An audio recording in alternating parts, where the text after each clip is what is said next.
इस क्वेश्चन को normal way से भी करेंगे तो भी कुछ लेंथ ज्यादा नहीं है, लेकिन जो कॉन्सेप्ट मैं क्वेश्चन में यूज करूंगा that is very good concept. इस क्वेश्चन में यदि मैं इस कॉन्सेप्ट को यूज करूंगा तो नॉर्मल वे से लगभग आधा टाइम लगेगा, लेकिन बहुत सारे क्वेश्चन जेईई मेंस में ऐसे भी आए हुए हैं जिनमें इस कॉन्सेप्ट को यूज करने से क्वेश्चन की लेंथ जो है लगभग 1/10 तक हो जाती है। और क्योंकि नॉर्मल वे में कैलकुलेशन भी ज्यादा होती है, इसलिए टाइम तो वेस्ट होता ही है, कैलकुलेशन मिस्टेक होने के चांसेस भी ज्यादा होते हैं। क्योंकि मेरे वे में कैलकुलेशन कम है इसलिए जल्दी भी होता है और कैलकुलेशन मिस्टेक होने के चांसेस भी कम है। मैं इस क्वेश्चन में इस कॉन्सेप्ट का यूज करूंगा एंड द कॉन्सेप्ट इज, यदि कोई हमको डाटा दे रखा है और डाटा की हर एक टर्म में लैम्डा ऐड कर देता हूं, तो याद रख लो जो नया डाटा मिलेगा उनका मीन भी पुराने डाटा के मीन से लैम्डा ज्यादा होगा, और जो किसी भी डेविएशन की वैल्यू पुराने डाटा के लिए होगी नए डाटा के लिए भी डेविएशन की वैल्यू वही रहेगी। दैट इज नए डाटा की और पुराने डाटा की डेविएशन की वैल्यू सेम होगी। और ऐसी ही बात सब्ट्रैक्शन में भी है। और दूसरी बात यह भी है कि गिवन डाटा के हर एक टर्म को यदि मैं लैम्डा से मल्टीप्लाई कर देता हूं तो नए नंबर्स जो मिलते हैं उनका मीन पुराने वाले नंबर्स के मीन का लैम्डा टाइम्स होगा।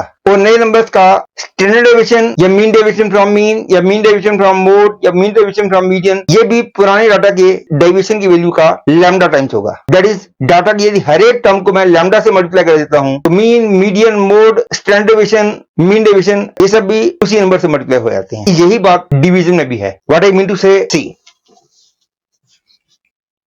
Suppose x1, x2, x3 up to xn are terms of a data। मैं हर एक में से मैं लैम्डा सब्ट्रैक्ट कर देता हूं। से I get x1 minus lambda, x2 minus lambda, x3 minus lambda up to xn minus lambda.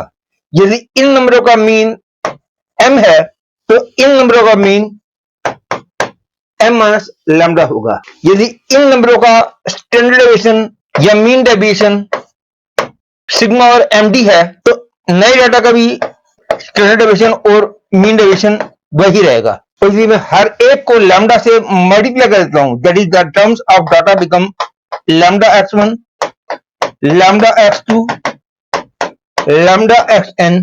तो नए डाटा का मीन जो है वो m लैम्डा हो जाएगा, जो है मॉड लैम्डा इंटू सिग्मा हो जाएगा, और मीन डेविएशन भी मॉड लैम्डा इंटू md हो जाएगा। मॉड लैम्डा इसलिए लगाया गया है क्योंकि स्टैंडर्ड डेविएशन या मीन डेविएशन कभी नेगेटिव नहीं होते। और इन सब बातों को मैं क्वेश्चन में यूज करूंगा। ये तो आपको पता ही होगा कि जिन क्वेश्चन में मीन 0 होता है उन क्वेश्चन में डेविएशन निकालना सबसे आसान होता है। तो इसलिए मैं गिवन डाटा के हर एक टर्म में से 2 सब्ट्रैक्ट कर देता हूं, तो इसलिए नया डाटा जो आएगा उसका मीन 0 हो जाएगा using the concept I told you just now. लेकिन नए डाटा का वेरिएंस वही होगा जो इस डाटा का वेरिएंस है। That is the terms of my new data will become -5, 2, 5, -8। और अल्फा -2 को मैं a से डिनोट कर रहा हूं और बीटा -2 को मैं b से डिनोट कर रहा हूं। And according to concept I told you just now, अब इन नंबरों का मीन जो है वो 0 हो जाएगा और वेरिएंस जो है वो 23 ही होगा क्योंकि इनका वेरिएंस 23 है। लेकिन यदि बाई चांस मैंने इनको से 5 से मल्टीप्लाई किया होता तो नए नंबर्स का मीन 10 हो जाता, और वेरिएंस है, ध्यान रखो स्टैंडर्ड डेविएशन नहीं है, ये वेरिएंस है। तो नए नंबरों का वेरिएंस जो है 23 इंटू 5 स्क्वायर करते, क्योंकि वेरिएंस को 5 स्क्वायर से मल्टीप्लाई करेंगे। यदि स्टैंडर्ड डेविएशन होता उसको मैं केवल 5 से मल्टीप्लाई करता, या मीन डेविएशन होता तो उसको भी मैं 5 से ही मल्टीप्लाई करता। लेकिन क्योंकि मैंने 5 से मल्टीप्लाई किया है तो वेरिएंस को 5 स्क्वायर से मल्टीप्लाई करेंगे to get the variance of new data. लेकिन क्योंकि मैंने सब में से 2 सब्ट्रैक्ट किया है तो इनका वेरिएंस और इनका वेरिएंस सेम होगा। अब मैं ए और बी की वैल्यू इस इंफॉर्मेशन को यूज करके निकाल लूंगा कि इनका मीन 0 है और वेरिएंस 23 है। और एक बार ए और बी की वैल्यू मिल जाएगी तो मेरे को डाटा मिल जाएगा, और डाटा मिल जाएगा तो फिर मीन डेविएशन निकालना बिल्कुल भी मुश्किल नहीं है, और इसमें तो और भी ज्यादा आसान हो जाएगा क्योंकि इनका मीन 0 है। अब इस बात का यूज कर रहा हूं कि इनका मीन 0 है। That is -5 + 2 + 5 + -8 + a + b by 6 is equal to 0। That is a + b की वैल्यू आ गई 6। तो क्योंकि इनका वेरिएंस 23 है और आपको वेरिएंस निकालने का फॉर्मूला तो पता ही होगा, sigma x i minus x bar whole square upon n, ये वेरिएंस निकालने का फॉर्मूला है। And using this formula for this data, keeping in mind that mean is 0, I get minus 5 square, that is 25 plus 4 plus 25 plus 64 plus a square plus b square by 6 is equal to 23. So I get a square plus b square is equal to 20.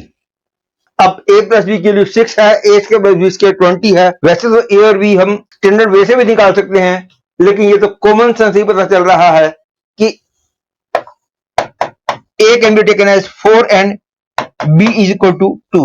जब फिर a को 2 b को 4 भी मान सकता हूं, उससे कोई फर्क नहीं पड़ता।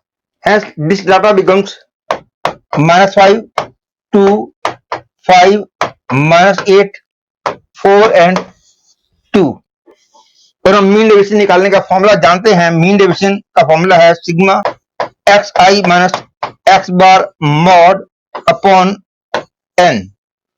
तो क्योंकि इनका मीन 0 है, इसलिए मेरी कैलकुलेशन आसान बन रही है। This is equal to mod of -5 is 5 plus 2 plus 5 plus 8 plus 4 plus 2 by 6, that is I get 13 by 3. Therefore second choice is the correct choice.